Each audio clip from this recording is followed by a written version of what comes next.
Հայաստանի համար ԵԱՏՄ անդամ երկրների հետ գործակցության խորացումը շարունակում է արտաքին քաղաքական եւ տնտեսական առաջնահերթություն մնալ։ Այս մասին վարչապետ Փաշինյանը հայտարարել է Ղրղըզստանում Եվրասիական միջկառավարական խորհրդի նիստին։ Այդ մոտեցումը կարտացոլվի նաեւ նոր կառավարության ծրագրում, ասել է Փաշինյանը, նշելով, որ Երևանը նաեւ հանդես է գալիս ի պաշտպանություն այն սկզբունքների, որոնք դրված են ԵԱՏՄ-ի հիմքում։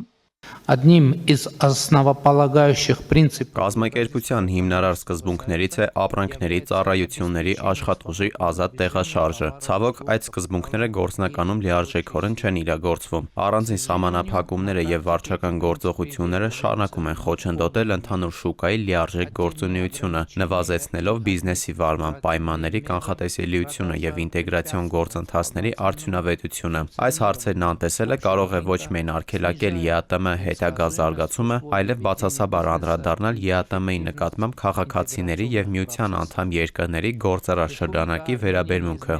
Նիկոլ Փաշինյանը Ղրղըզստանում Եվրասիական միջկառավարական խորհրդի նիստից առաջ կարճատև զրույց է ունեցել Ռուսաստանի վարչապետ Միխայիլ Միշուստինի հետ։ Պատվիրակությունների ղեկավարները նիստի անցկացման վայր են ժամանել էլեկտրամոբիլներով, իսկ Միշուստինն ու Փաշինյանը նստել են միասին։ Հիշեցնենք, ԵԱՏՄ կառավարությունների ղեկավարների հանդիպումը տեղի է ունենում Ղրղըզստանի Չոլպոն ատաքաղաքում Իսիք-Կուլ լճի ափին։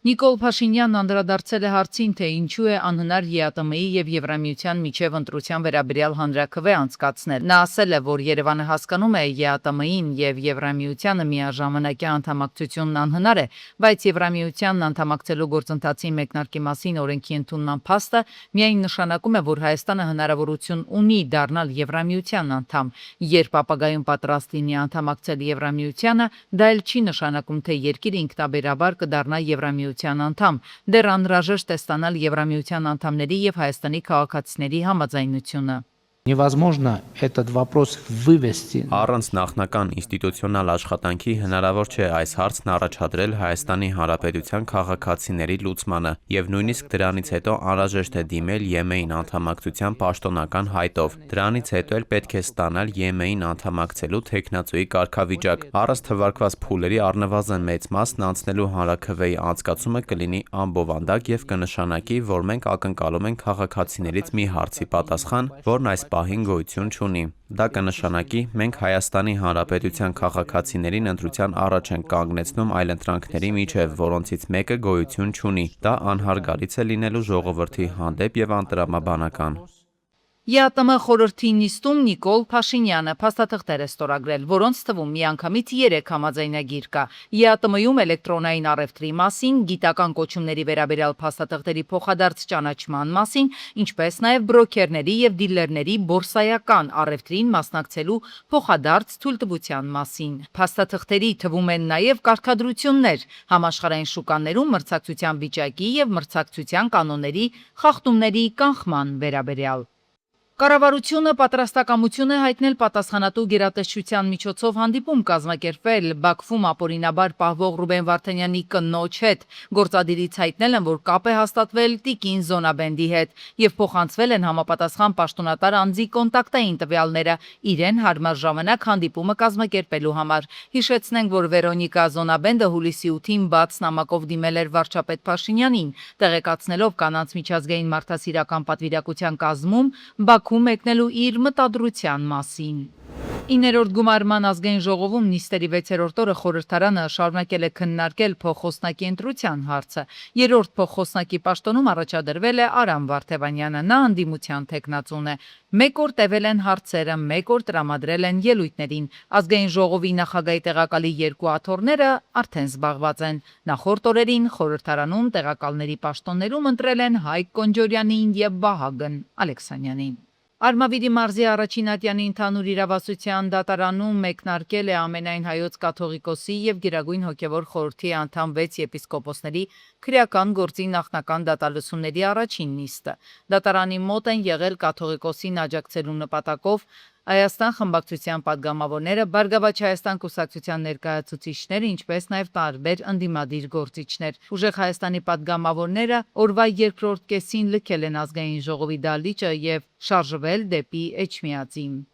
Մեծի տանն Կիլիկիո կաթողիկոս Արամ առաջինը անընդունելի եւ դատապարտելի է համարում ամենայն հայոց կաթողիկոս Գարեգին II-ի դատարան հրավիրելը։ Կիլիկիո կաթողիկոսյան տարածած հաղորդագրության մեջ նշվում է, որ երկու վեհապարները մշտական կապի մեջ են եւ խորհրդակցում են հայրենիքին եւ հայ ժողովրդին հուզող խնդիրների շուրջ։ Արամ առաջին կաթողիկոսը իր դժգոհությունն է հայտնել կատարվողի առնչությամբ եւ Գարեգին II-ին առաջարկել չներկայանալ դատարան փոխարենը ներկայացուցիչ ուղարկել։ Կոչ ենք ուղղում պետական պատասխանատուներին հարգալից վերաբերմունք ցուցաբերել մեր եկեղեցու ու վեհապարի նկատմամբ, հարցերը քննել փոխըմբռնման եւ պատշաճության սահմաններում հարգելով պետության օրենքներն ու եկեղեցու ներքին կարգն ու կանոնը։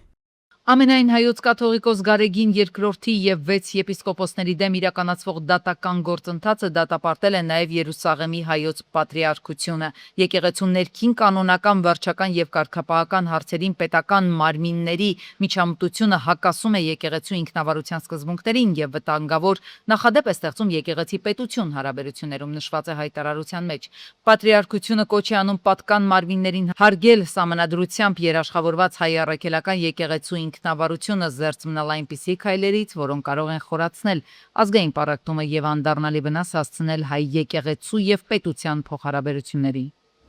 Համընդհանուր առողջության ապահովագրության համակարգի գործարկումը քաղաքացիների համար նույն պայմաններով չի իրականացվում։ Այս մասին հայտարարել է Պետհիմնարկների արհմիությունը, հաշվի առնելով սոցփաթեթի շահառուների մտահոգությունները։ Արհմիության փոխանցմամբ, եթե աշխատողը սոցփաթեթի շահառու չէ, ապա նրա եկամուտը նվազում է ընդամենը 300 դրամով, փոխարենը նա դառնում է ապահովագրված, ստանալով մատչելի կամ անվճար առողջապահական ծառայություններ, որը հնարավոր է դառնում պետական սուբսիդավորման Սա տարբեր է սոցփաթեթի շահառուների դեպքում։ Նրանց եկամուտը նույն ծառայությունից օգտվելու համար նվազելու է 6300 դրամով, քանի որ պետությունը այս խմբի համար սուբսիդավորում չի նախատեսում։ Օրենքը որ սկսի աշխատել ապահովագրության, նոր է դեռ, էլի թերություններ կբացահայտվեն։ Օրինակ հնարավոր է, որ ընդամենը 3 ամիս հետո կամ 5 ամիս հետո այս բոլոր թերությունները հաշվի առնելով օրենքի փոփոխություն ուղղակի կատարվի։ Ազգային ժողովը կառավարության նախաձեռնած փոփոխության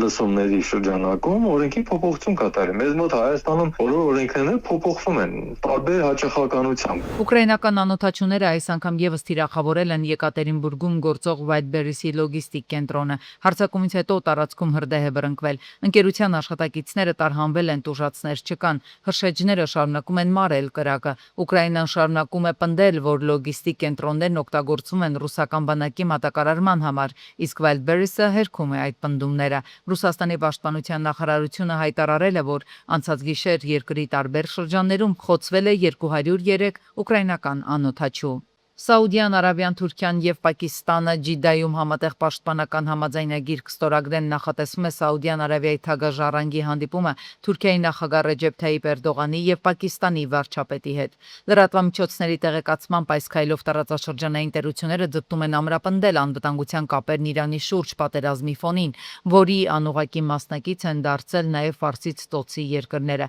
Իրանի եւ Ամերիկայի միջև ընթացող պատերազմը խաթարել է նավագնացությունը Հորմուզի նեղուցով եւ Կարմիր ծովով։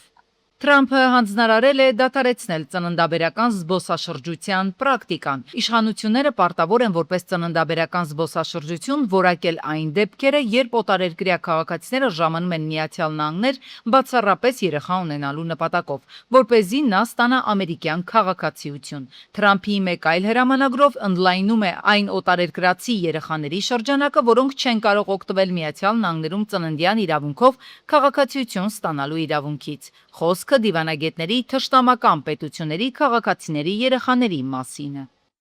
Ահաբեկություն Սիրիայի մայրաքաղաք Դամասկոսում պայթյունը որոտացել է Արվարձանում եւ կան զոհեր ու վիրավորներ, ինչպես հաղորդում է պետական հեռուստաալիքը, գործարկվել է պայթուցիկ սարք, որը տեղադրված է եղել միկրոավտոբուսում։ Դեպքը տեղի է ունեցել Սիրիայի մայրաքաղաքի Արվարձանում Ջարամանայում, որը բնակեցված է հիմնականում դրուզներով։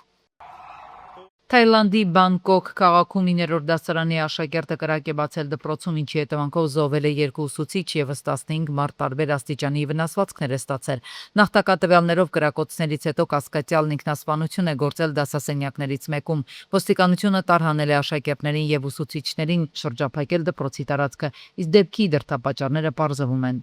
Նյու Մեքսիկոյի դատարանը Մետա ընկերությանը պարտավորեցրել է վճարել $567 միլիոն իր հարթակների անչափահաս օգտատերերի հոգեկան առողջությանը վնաս պատճառելու գործով։ Դատարանը նշել է, որ գումարը կուղվի հատուկ հիմնադրամի ստեղծմանը պատճառված վնասի հետևանքները մեղմելու նպատակով։ Մետան չի համաձայնել որոշման հետ եւ համաձայնել է, որ պատրաստվում է բողոքարկել այն։ Ավելի վաղ երթվյալ ատենակալները եզրակացրել էին, որ ընկերության հարթակները նպաստել են երեխաների հոգեկան առողջության խնդիրներին, ինչպես նաև թաքցրել են անչափահասների սեքսուալ շահագործման վերաբերյալ տեղեկություններ։ Քիչ առաջ դեղատնից գնեցի մի պրոդուկտ, դեղամիջոց, որից հաճախ եմ գնում ու մոտավոր գինը գիտեմ։ Մի պահ զարմացա, երբ վաճառողը ասեց, որքան պիտի վճարեմ, հետո նայեցի ժամին 12:15 էր գիշերվա։ Հիշեցի, որ գիշերային հարկ եմ վճարում։ 12 է դրա համար է թանկ, 8% ինձ փոփեց վաճառողը։ Ենթադրում եմ, ըստ ապրանքի գինը տարբեր տոկոսով է բարձրանում։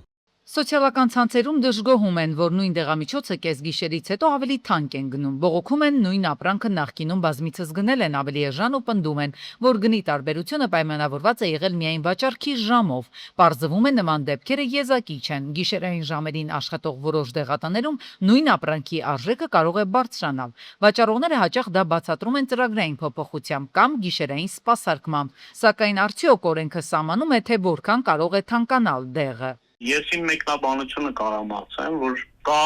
հավելյալ վճարներ գիշերը ժամը 24:00-ից օրինակ Երևանում աշխատելու համար, եթե չեմ սխալվում, տարեկան տունքը 250,000 դրամ է, հետո գիշերային աշխատողներին բնականաբար վճար տալը եւ այլ։ Դրա հիման վրա, չգիտես, հավանականությամբ տնտեսվարողը այդ բեռը բարձրացնում է արդեն դեպի սպառողը։ Մասնագետի խոսքով շատերը կարծում են, թե գործում է հատուկ գիշերային հարկ, սակայն իրականում նման հարկ գոյություն չունի։ Եթե որևէ դեղատուն գիշերային ժամերին բարձրացնում է գինը, դա տնտեսվարողի գնային քաղաքականության հետևանքն է, ոչ թե առանձին պետական վճար։ Սակայն այստեղ առաջանում է մեկ այլ հարց. ով է վերահսկում, որքան են հիմնավոր այդ բարձրացումները։ Արդյոք հրա հետ կապված կա վարչարարություն կամ որևէ բան, այդ մասով իմ իմանալով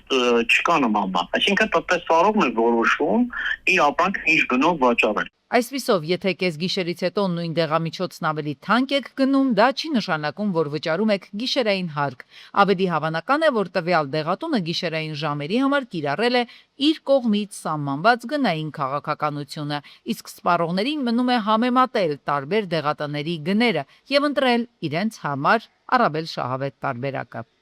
Սվեդլով համայնքի բնակչուհի Տիկին Հասմիկը պատմում է, թե դեռ ամիսներ առաջ էին անասունները տզային հիվանդությամբ տառապում, ինչի պատճառով էլ ինքը լուրջ վնասներ է կրել։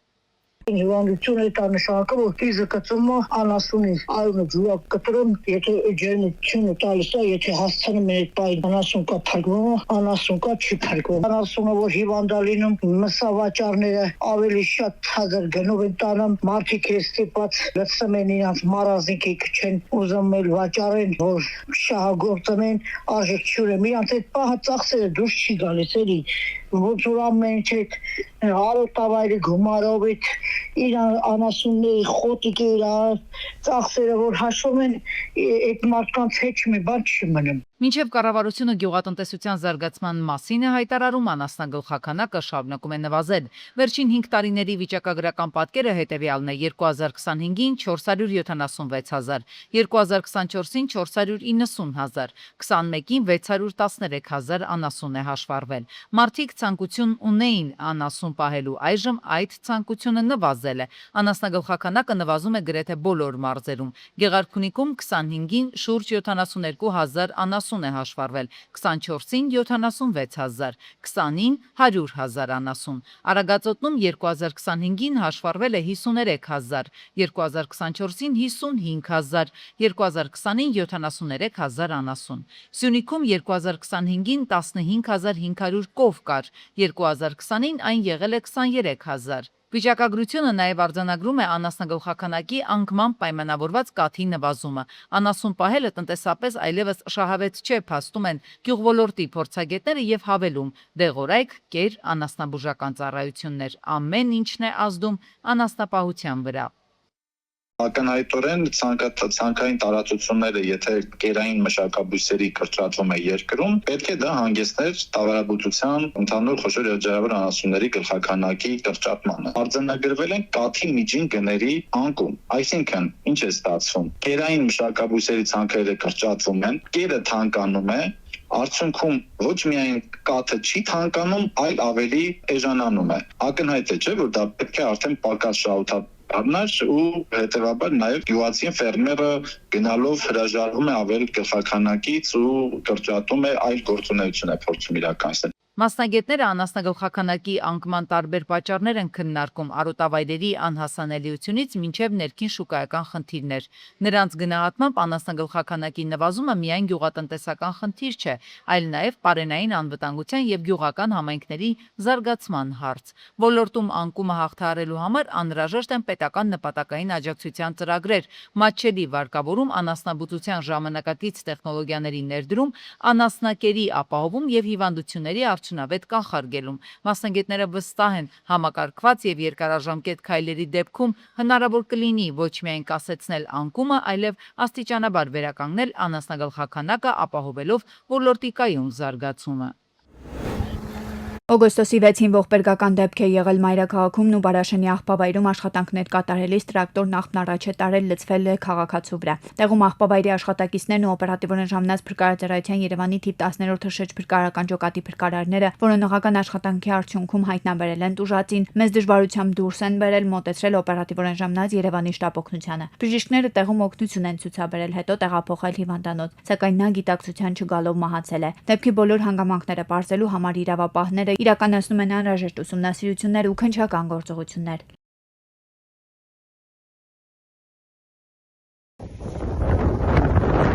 Սիլիկյան թաղամասի աղբավայրը գիշերը ժամը 21-ի սահմանում էր, որ սկսեց ծխալ։ 112 օպերատիվ կառավարման կենտրոնում ստացված ահազանգի համաձայն հրդեհ էր բռնկվել, իսկ կրակն ու ծուխը տեսանելի էր անգամ մի քանի կիլոմետրից։ Կրակի դեմ Երևանի շրջփրկարարական ջոկատներից 3 մարտական հաշվարկ են պայքարել։ Շինարարական աղբ էր այրվում։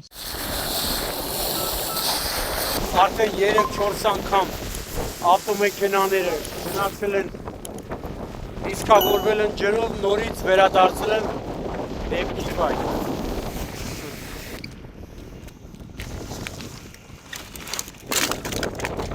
Ինտենսիվ աշխատանքներից հետո հրդեհը 23:11-ին մեկուսացվեց, մարվեց կեսգիշերն անց։